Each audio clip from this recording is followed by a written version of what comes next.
नमस्कार साथियों, आज मैं आप लोगों के लिए लाई हूँ किंडरगार्टन विधि। तो आइए जानते हैं आखिर किंडरगार्टन विधि क्या है। तो साथियों, जो किंडरगार्टन विधि है उसके प्रतिपादक फ्रोबेल है। और साथियों, फ्रोबेल प्रकृतिवादी शिक्षा शास्त्री थे। तो साथियों, जो किंडरगार्टन शब्द है यह जर्मन भाषा का शब्द है, जिसमें किंडर का अर्थ होता है बच्चा या बालक, और जो गार्डन है उसका अर्थ होता है बगीचा या उद्यान।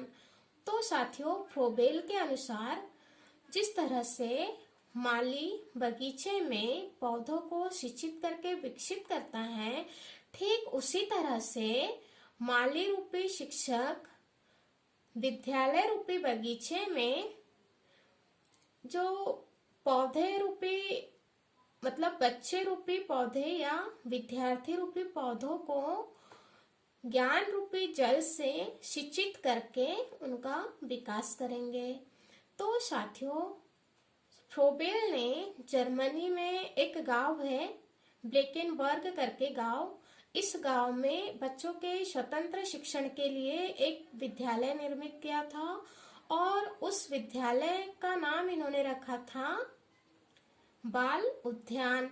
और साथियों, ये जो विद्यालय इन्होंने बनाया था ये 4 से 8 वर्ष तक के बच्चों के लिए बनाया था।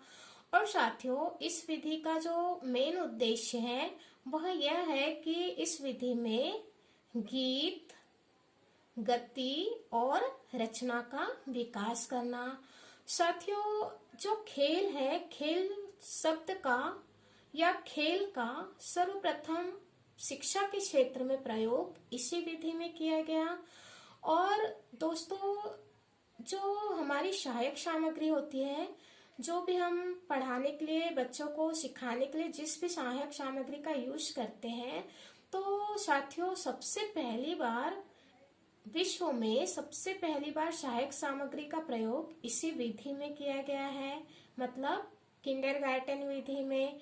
और साथियों, इस विधि में फ्रोबेल ने 20 उपहारों की बात की गई है कि जो भी बच्चे अच्छे से अगर काम करते हैं, मतलब उनकी सीखने की क्षमता, कोई भी काम वो जल्दी अच्छे से सीखते हैं, तो उनके लिए इन्होंने गिफ्ट की व्यवस्था की गई है।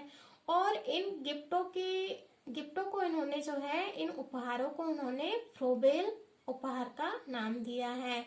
और साथियों, इन उपहारों में जैसे